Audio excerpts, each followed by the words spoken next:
my britches, you can wear my shoes. I salute. Life is breached by the impulsive movements of law. Pray my people left back in my homeland will off. Get that paper, curve the haters, my main plans to golf. Proper tell a man, don't be slowful at what he's worth. Well, yo, this is Soulgood talking. I'm Ronald Parker. Tony Richard. Kendrick Fudge. And we are here with Unique Dixon. What's up? Hello. Thanks for having me.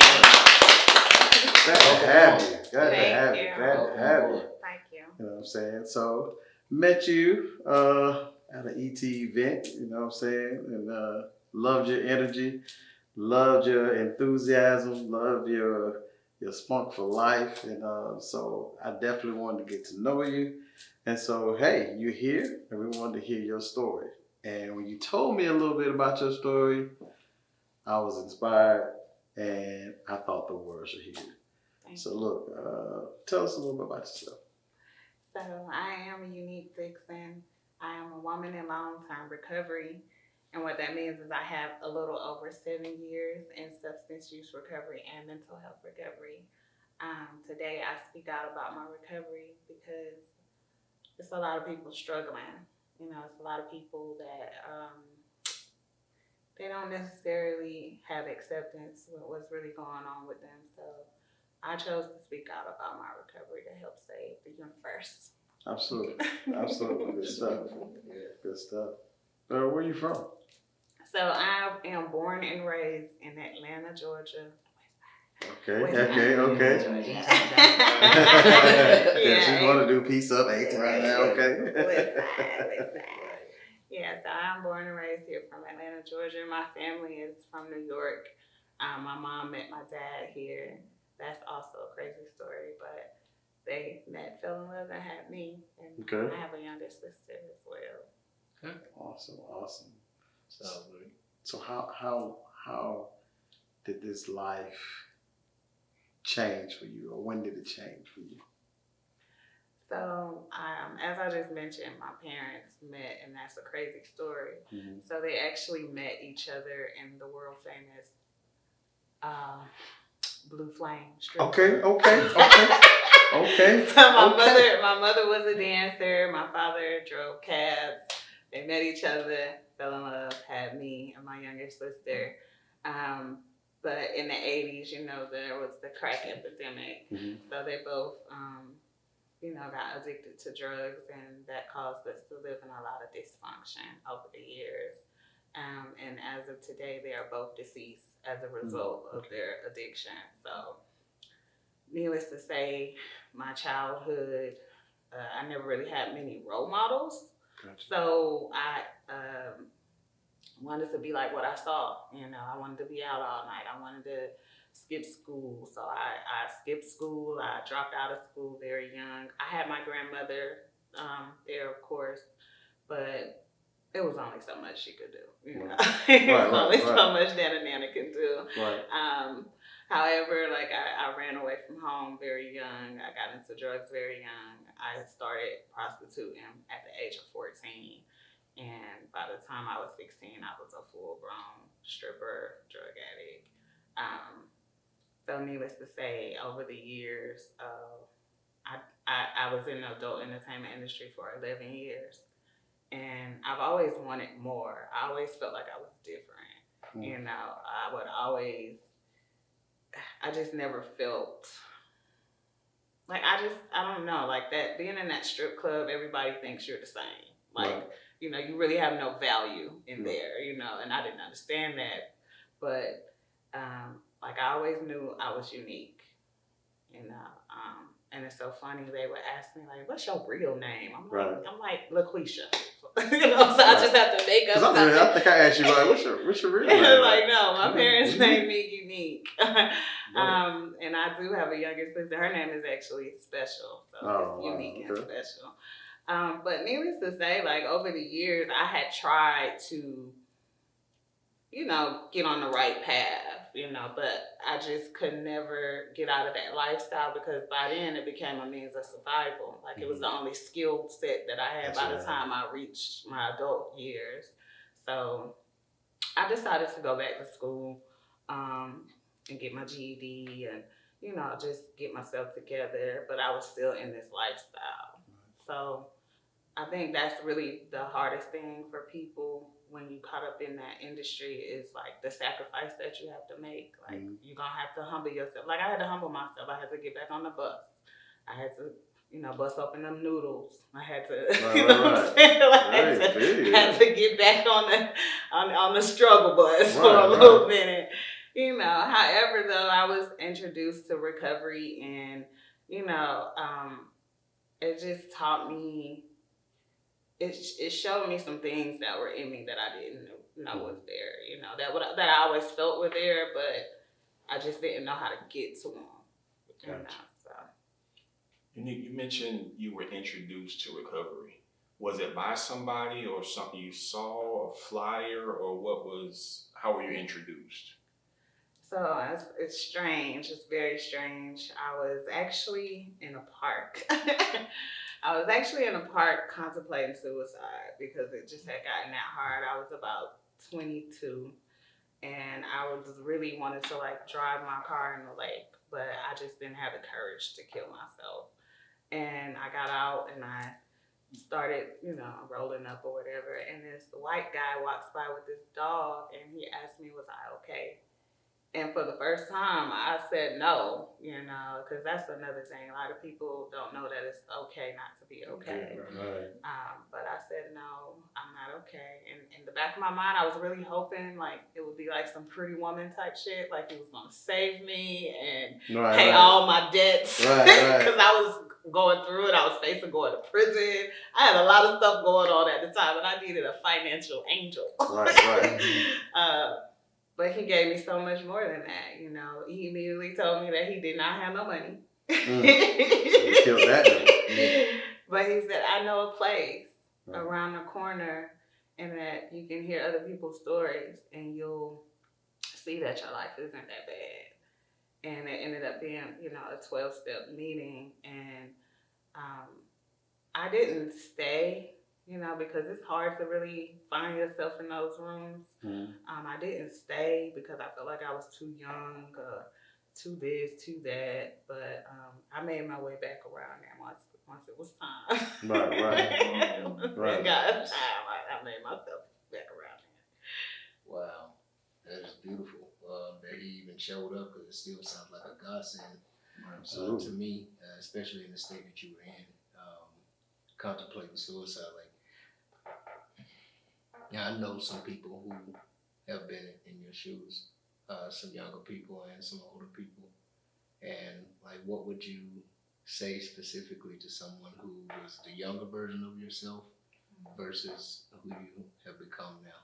Like, how would you word some things to them if they were going through the same thing as you are, or as you were? So if I was able to really speak to my younger self, I would, for one, like, let them know that there's hope. You know, there is hope. And there are resources. There are a tribe of people out there willing to support you. It's just a matter of having the perseverance and being vigilant and finding those people to support you. Because you're not going to find them around your cousins, around your homeboys, around, you know, like that same circle. Like, what's been instrumental to me even now is like, if I don't see what I want in the rooms that I'm in, I'm intentional about putting myself in those spaces. So, I understand that the suicide thing, it can get that dark. It can really get that dark. But the reality is, there's always someone going through something so much worse. Like, when I really look at the circumstances I was going through at that time that had me in that mental space, I was facing prison. I owed my lawyer $1,700. My car was about to get repossessed. You know, I had a lot of stuff going on, but the reality is I wasn't checking in with the source. I didn't, you know, I wasn't praying. I wasn't asking God to help me. I was driven by self-will. And it's important that when stuff is collapsing like that, it's just like you're checking in with the wrong source and you associated with the wrong people. So that's what I would say. Like, I'm just grateful that I didn't kill myself, you know, because look at where I am today, you know, how many lives I've gotten the opportunity to touch based off of the experiences that I've had in the past. Like on my way here, I met a young man I went to, because I still attend those meetings. And I saw a young man, white shirt, khaki pants, Bobos. I knew where he had just came from, prison, with the knapsack and everything. And I welcomed him home and I held him, and he actually just called me on the way here and let me know that he got himself into a facility and he's feeling hopeful and stuff like that. So like, it's those things that help me realize that I'm here for a purpose. Like all of us are here for a purpose. Amen. You have a unique purpose. Yeah.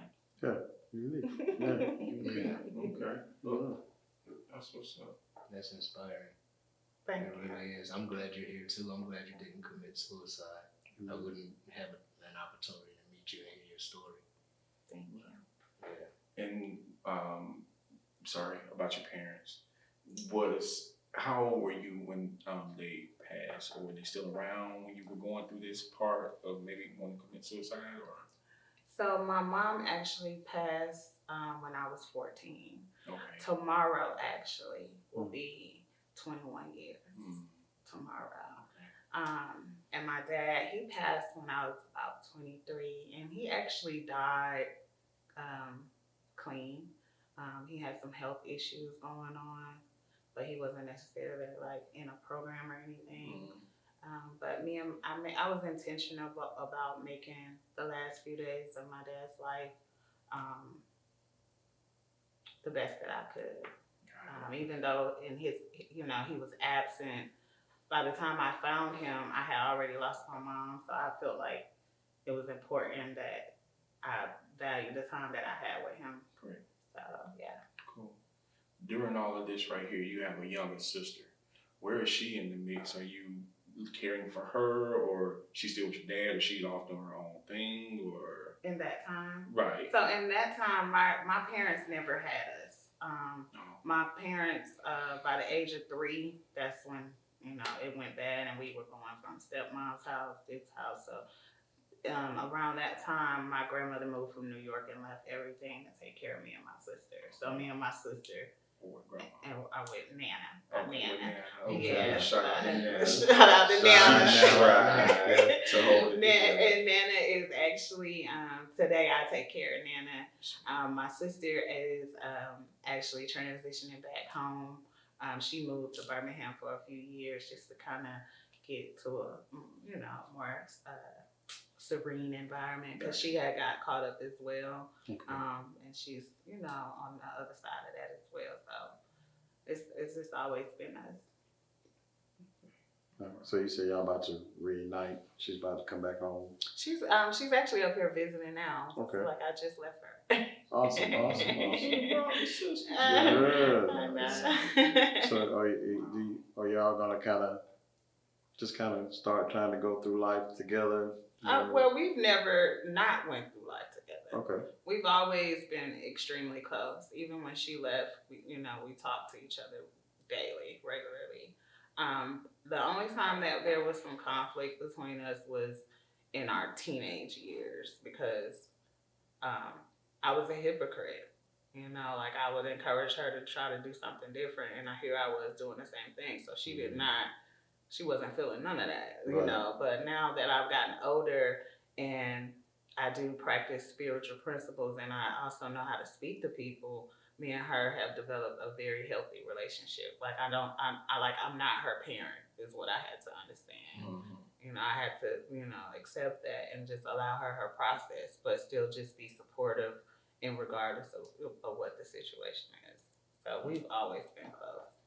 I heard you say earlier you had it's been 7 years since you were on that path, and since then, like, when did you get into speaking?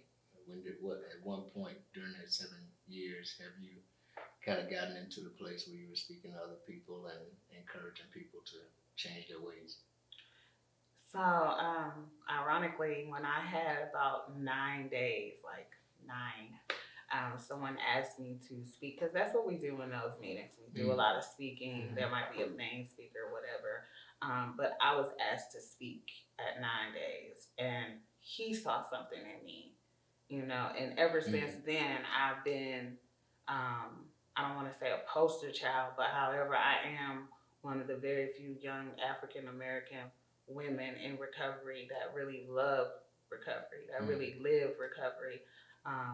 And then also with in my career, I've had the opportunity to speak at different recovery events and stuff like that. So it's just been pretty apparent that I'm a speaker. I've never really had fear of speaking in front of people. Yeah. So as of now, I am developing my brand to, you know, because I need somebody to coach me. I need someone to show me how to do this speaking thing. So because it's totally different. Like although you know, you could share your story, but a lot of people don't care. You know, so when it comes to speaking, you got to be strategic in developing your speeches and, you know, being able to incorporate whatever other people got going on because they want to know how it's going to benefit them. Right. Yeah, you can make room for you. Right? You can make room for you, and it was a reason y'all had this acquaintance. Yeah. You run and Tony, we talk all the time about, you know, who's next on the list that can come in and really inspire people. And thankfully to God, everybody that comes on set is someone that has had some in-depth experiences that, you know, that's willing to share. And not only does it bless us, it always blesses our listeners and our watchers. So, I mean, this is, I can only imagine how emotional this could be for you to talk about, but you seem very, very strong while you're speaking. And I commend you on that. I mean, my hat's off to you for all you've been through.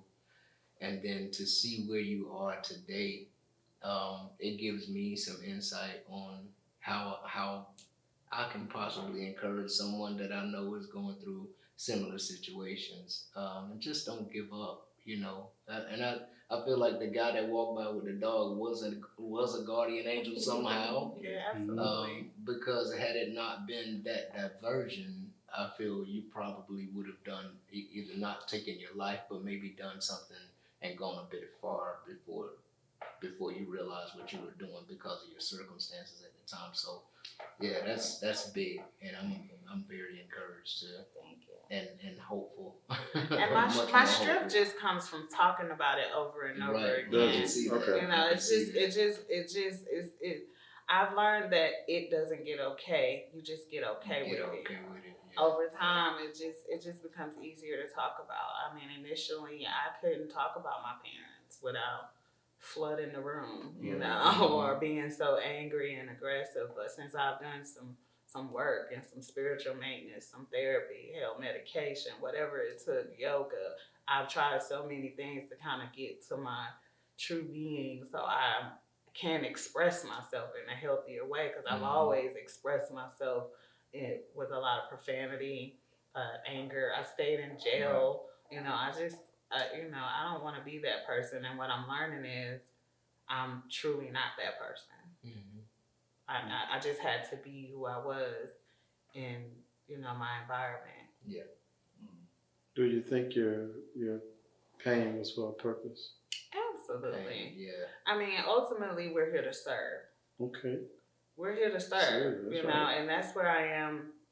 And I'm so grateful, like I might cry now. I'm so grateful to be in that space of service. Like today, I know it's not about my desires. It's not about the car. It's not about the clothes. It's not about the money. It's about God and who I can help. Right. You know, and that's where I am at. That's the posture of my heart today. At first, I wanted a man. I wanted a car. I wanted this. You know, but I've had some things now. Like I feel like that old woman, you know, that's just like, have fun, baby. Yeah, you know what I'm saying? Like, because it's just like I done been there and done a lot of stuff and so young. In these 35 years, I have experienced, so I've had the honor and privilege of living 2 lives in one lifetime. And still living. And still, you know what I'm saying? On to the third. You know? Living legend. Yeah, wow. That's big. So unique. What's that last day of, like, I don't know if it was the stripping or the adult entertainment. What's that last day? You're like, you know what? This is it. what's that last day of I ain't using drugs no more. This is it. Yeah. What is that like? You know, just like I'm through. I'm done. That's it. So the story behind that is, so my recovery date is June 15, 2016. And so you're basically talking about June 14th. I always talk about day zero. Yeah. Day zero, I had actually finally got out of although I had relapsed quite a few times, I had gotten my cosmetology license and had finally gotten into a salon. So my very first day in the salon, my coworker, another guardian angel, says, "Are you okay?" And once again, it happened the same way. Mm-hmm. Absolutely not. You know, and you were honest. yeah, Right, the second time. Yeah, for the second time, right? And like the first thought that came in my mind, because I had been on like a 3-day binge.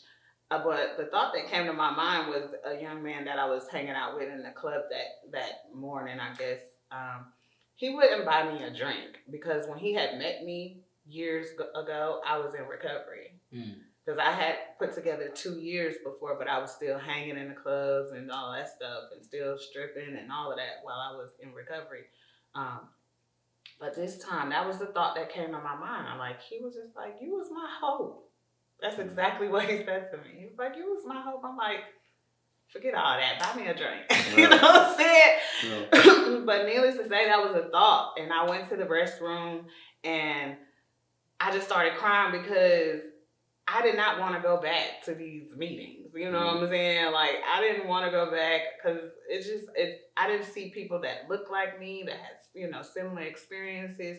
But the reality is that I needed to go. So I went, and in less than 24 hours, June 15, 2016, I got the call that my friend OD, who I was just hanging out with in the club.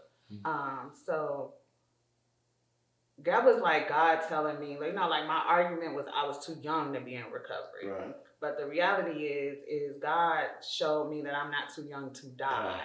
You know, so I had to make that was my decision. It was like, you know, and then over time I was able to realize the damage addiction had done to my family, you know, and it made me want to fight. So I just started like really fighting. Like I just didn't want to go out that way, you know. So that's really what did it for me.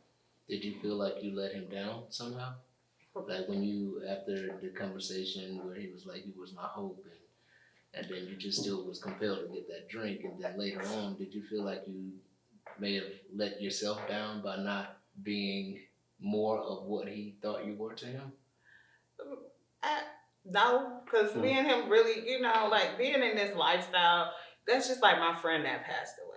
This is something that I've learned. Like we're so concerned about our friends, and the reality is we don't really know these people. We just have spent years and years going to the same location and having a good time together. And when my friend died, I didn't even know her real name. I didn't know her parents. I didn't know where to find her. I didn't know none of that. So it's just kind of similar to that. Like he was just someone that I had been knowing over the years. So no, I didn't think about it. However, as I've grown in my recovery, as my days started building up, I did thank him for saying that to me because that was the thought that saved my life. You know, so I thought about it later. Hey, but what God has for you is for you, and that seems to have just kind of woke you up about some stuff, you know. So maybe it took that experience to lead you to that place. Absolutely. So man, that's still a crazy situation to be in, though. Hate when you lose friends, you know. To the young black girls who are struggling like that or have been dealing with it but don't want to say nothing to nobody. You know what I'm saying? They're kind of afraid to tell mom or tell anybody or, you know, really don't have nobody to tell. Do you feel like you are their hope? Absolutely. And, you know, one thing I would share with that young black girl is that, like, you don't have to dance with everybody, but you need to dance with somebody. So that means if you're struggling, you can't help yourself. Okay. And it's okay to say you're not okay. And there are resources and things out there to support you. So absolutely, like I feel like I am the hope. That's why, I don't know if you guys are familiar with these meetings, but they are anonymous meetings. You don't know, we practice anonymity and everyone is anonymous in these meetings. However, God put it on my spirit to speak out about my recovery, because the more I speak out, the less people have to die. So absolutely, I feel like I'm their hope, because the thing about me is, like I said earlier, is I didn't see anyone that looked like me, but that's because we're all dying or we're not staying clean. So, yes, that's why I speak out about my recovery, because I was chosen, I was handpicked to stay clean for that young Black girl that don't see nobody that look like her and all of that, And that's another reason why I don't filter myself too much, because like I said, I'm from the West Side. I'm from, you know what I'm saying? Because it's like, recovery doesn't mean boring. Right. Recovery doesn't mean but you'll just evolve over time. It's a scary process, but there are so many intangible gifts of being in recovery. But then there's a lot of tangible ones, like my beautiful Challenger, my degree and all of that stuff. So I'm real grateful for all of that. Yeah, that's what I think sometimes the churches and stuff get into. We cover it up, we sugar it up, and not give them the real. And they get back out there and they think, okay, well, no, it's gonna be hunky dory. No, this is real. And I love you being open and honest about it being real and what it is, because that really helps somebody. You know what I'm saying? That ain't, you don't really need the, everything. I just said one prayer and everything just worked out. No, don't work that out. You got to put the work in. And, keep God first and put the work in, and then, those meetings can continue to help. You know what I'm saying? So, yeah, absolutely. Here's the challenge versus when you were coming along and going through what you were going through. The internet now. Yeah. With all the pressure, with everything, the rappers even talking about the use of the drugs and things of that nature, the fast lifestyle. You got to have the Gucci belt and all this stuff. And the young lady thinking, well, I still keep, stripping and all this stuff right here just to get the money and get the guys and all this stuff. So just a lot going on with that propaganda that's being, pushed. But still, even through all of that, it's still hope, because there's still a little girl, a young woman, with the little girl on the inside that's still hurting for some reason or another. So if anything, it just shine a brighter light. And so even with that being said, with the recovery piece, it sounds like you can get caught up really quick in it, in addiction.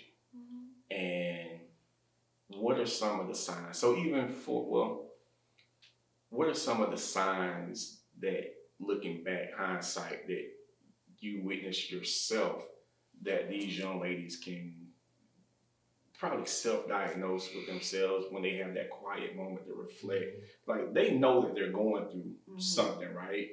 Are they lying to themselves, or are they like just? Well, it's denial. Denial, okay. The reality is, don't nobody want to accept that they're A. Okay. Don't nobody want to accept. It comes, like, the first thing you have to do in recovery is have acceptance. Like, you just got to be all right. Like, I had to be all right that my parents ain't never coming back. I had to be all right with the lifestyle that I had lived. I had to be all right with some of those things.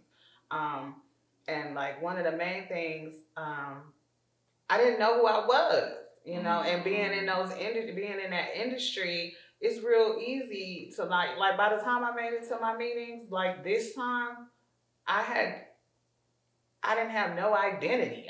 Because I had to be whoever you needed me to be. You know what I'm saying? So you end up losing yourself in that. You end up getting so desensitized that you don't even know a nice guy when you meet one. You don't know, like, you just get so, like, it's so many layers to that stuff, and I'm just, like, being in that environment is not easy. You know, hats off to the ones that go in there, get their money, and go home. But a lot of women get stuck in there. Mm-hmm. You know, and I was one of those women that got stuck. And being on drugs just comes with the territory. You know, everybody don't. I'm not gonna say everybody does. You know, and everybody's experience wasn't like mine. But for me, you know, I had to be on them substances to allow men to touch me that I didn't want touching me. I had to be on those substances to entertain when I didn't want to entertain. You know, I had to be on those substances to be friendly and be likable so I can, you know, and then once the lights was on and the music is off, I'm at home still using, you know what I mean? I'm at home still using, like I'm still going, like it's just become a necessary for survival. So, and like once the drugs is gone and once you out of that lifestyle and you stuck there with your shell, it's like, who am I? You know, and that's the main thing is like staying on top of who you are. Like the industry has bred a whole breed of prostitutes. Don't no man respect women no more. You got men that come to me. I just had to pull off on let me not even go there. I just had to pull off on somebody because he immediately asked me to have sex with me. And that's the reason. And then you wonder why you got a whole generation of prostitutes because all the men are like that as well. So it's like, it just comes... It's a whole melting pot, but I think being sure in who you are and developing your own values, you know, regardless of where your parents came from and, you know, what you didn't have as a child, you have to take responsibility. And at the end of the day, I heard something so powerful is like, when are you going to stop allowing the little girl to make decisions that the grown woman has the answer to? Like, eventually you got to grow up. You know, I can't blame my daddy for this and blame my mommy for this. And, you know, I can't continue to blame my circumstances. So now I move forward. Today I am in college. Today I do take care of my grandmother. Today I am certified in some things. Today I am, you know, I've developed my own self because I'm learning who I am. And not only who I am, whose I am. Come on. Yeah. So that environment basically just created a false identity for you. Absolutely. Which is probably, of course, happening across the board. Yeah, because of one thing, my first drug of choice was attention. Because women that get real attention, they don't go into those kind of places. They don't mistreat their bodies like this. When they had somebody to tell them their worth, you know, if they had somebody to tell them about the birds and the bees and the this and that, when you got somebody that gives you that attention as a child, they don't typically go in that direction. But when you don't, you get it from everywhere else. You look for attention from everybody else. Wow. Okay. Yeah. Which translates to also to likes on the gram and things of that nature. That's attention. That attention. That's the drug. First drug of choice. Attention. So many people, just a lot of people. Attention and people pleasing. People pleasing. Yeah, that's real strong points. Yep. Wow. Oh man. Walking a certain walk for people instead of for God. Absolutely. Wow. Make you lose yourself. Make you lose yourself. Absolutely. And again, that just goes back to my point. Like, everybody has their own journey. Some people are more concerned with the destination, but the joy is in the journey.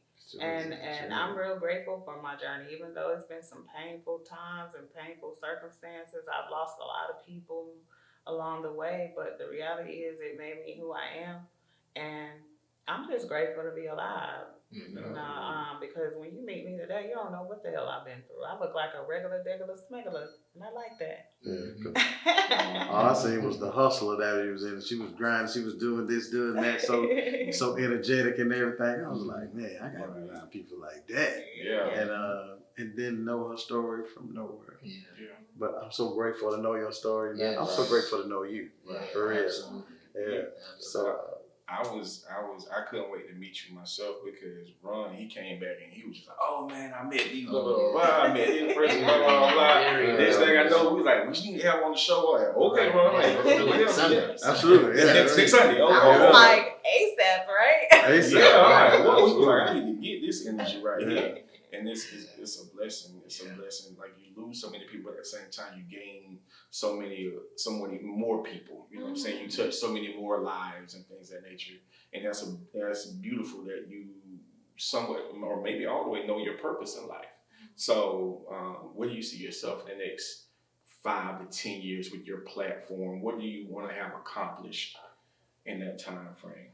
Well, I'm actually working on that with my coach. As of right now, I just see developing myself as a full-time speaker, developing some curriculums and courses, and really just getting it out there that we do recover. Like, you don't, and whatever recovery looks like from you. Mine's with substance use, sexual abuse. You know, everybody's recovering from something, you know, whether it's grief or whatever. So I think just spreading the message of recovery and letting people know that they do recover. They don't have to, you know, stay in those spaces. Just get, you know, it's just because at the end of the day, and I think E.T. said it, like, out of 6 billion sperms, God picked you. He picked you. You know, so it's like out of all them things floating around in there, God picked you. And, he was his best choice. Exactly. So it's like, if I'm the best choice, I know I'm here for a reason. And you just got to keep persevering. You just got to keep showing up. You know, no matter how many times you get knocked down, you got to keep showing up. Absolutely. That is a blessing. Yeah. I needed to hear that. Hey, man. This been so good talking, man. Again, I'm Ronald Parker. This is Tony. I'm Kendrick Fudge, baby. And we had Unique Dixon. And the story is unique. Yes. For real. Very unique. So that's what's up, man. Will you come back and share more of your story and, you know, different platforms and recovery steps and all that good stuff with us? Absolutely. Good stuff. Oh yeah, she in there now. Rather be deceived than live by God's mantra. My presence is just a tantra, just to see where your heart at. Truly we all are flawed, but not allowed to pass the judgment. Yeah, not picture.